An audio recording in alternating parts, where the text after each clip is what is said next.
Hi, this is Teresa Bennett. I'm the Analyst Coach. Today I wanted to go over a few things with you about identifying essential business processes. This is a very important task for business analysts to perform. Subject matter experts will usually talk about how work is done, and this requires that the BA listen to and ask questions that will help get to those essential business processes. So to start out with, the first thing you should do is choose a small area of the project on which to focus. You don't want to try to do this on the entire project. You want to break it down into little pieces. And then ask the SMEs to describe the processes. And by the way, SMEs are subject matter experts. That's just the short term for them.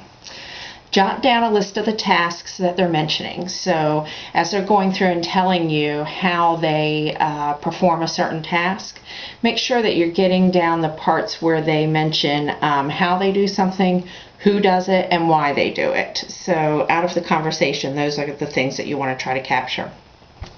Then go back through the list that you've made and underline those who's and whys. And then try to rename each process without using those words. So I'm going to give you an example of that. We're going to assume that the business analyst asked someone, what do you do when you receive an order via fax? Now I'm going to be the SME that tells you the process that I use when I receive an order via fax. If a fax order form comes in and has errors, we call the customers using the daytime phone number provided on the order form. If the daytime phone number is not provided or is unreadable, we look up the customer in our customer database. If they have placed an order in the past, we may have a current phone number. If we can't find a number there, we get their mailing address from the order and call directory assistance for their state in a final attempt to find the phone number. If we fail here, we mail them a letter explaining the problems. If we have a phone number, we try to reach them 3 times, and at least one of those times we leave a message. Then we send a letter if we don't hear back within 3 days. Obviously, if we reach them by phone, we resolve the problem and correct the order form.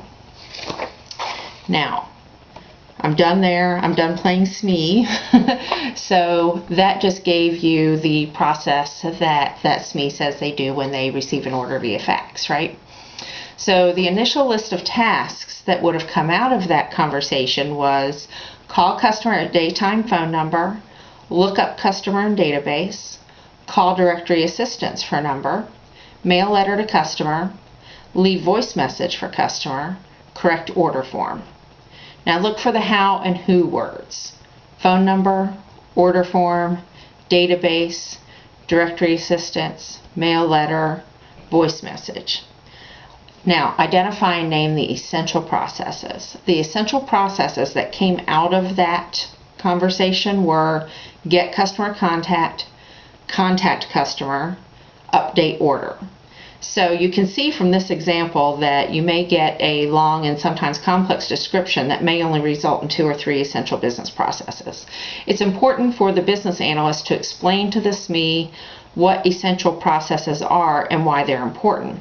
One way that you as the BA can help the SME is to ask certain questions. So ask the question like this.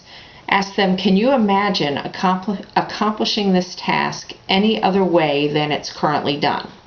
If the answer is yes, then the essential process needs to be named more generically. So for example, call customer, right?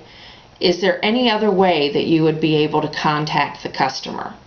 Yes, you might be able to email the customer. You might be able to page the customer.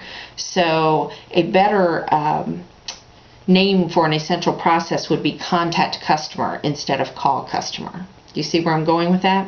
Let's do a couple more examples. So mail a letter, send an email message.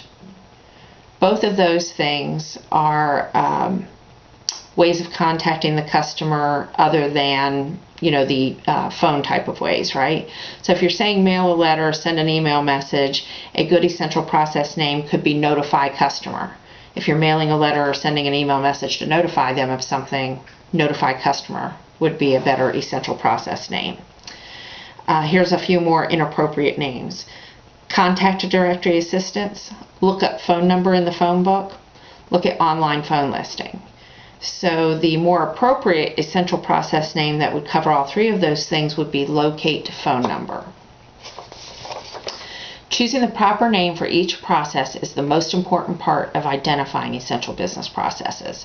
So remember that the name should begin with a strong verb or verb phrase. Avoid meaningless verbs like process. Include a noun or noun phrase. This describes the data being transformed by the process. Use singular form. Do not include who does it or how it's done. And do not include abbreviations whenever possible. If you have to abbreviate, be sure to use the same abbreviation throughout all of your documentation, and make sure that you include a definition of that abbreviation in a glossary or definition section of your document. I hope that you found this information useful. I recently gave a free teleclass on particularly this subject and a couple other things related to testing, so I wanted to share this information with my YouTube subscribers as well. My website is www.theanalystcoach.net, and I would like to invite you to go there. On the main page you'll see a link to download a free copy of that MP3 file with the recording from that class I did if you're interested in hearing more about what I did with that. And you can also sign up for my newsletter via the website, and you'll receive a free report on requirements and test scenarios and how that ties together. I also offer many different books, coaching products, and training manuals. So if you're interested in advancing your career and finding out more about what I do, go to my site and contact me. Thanks.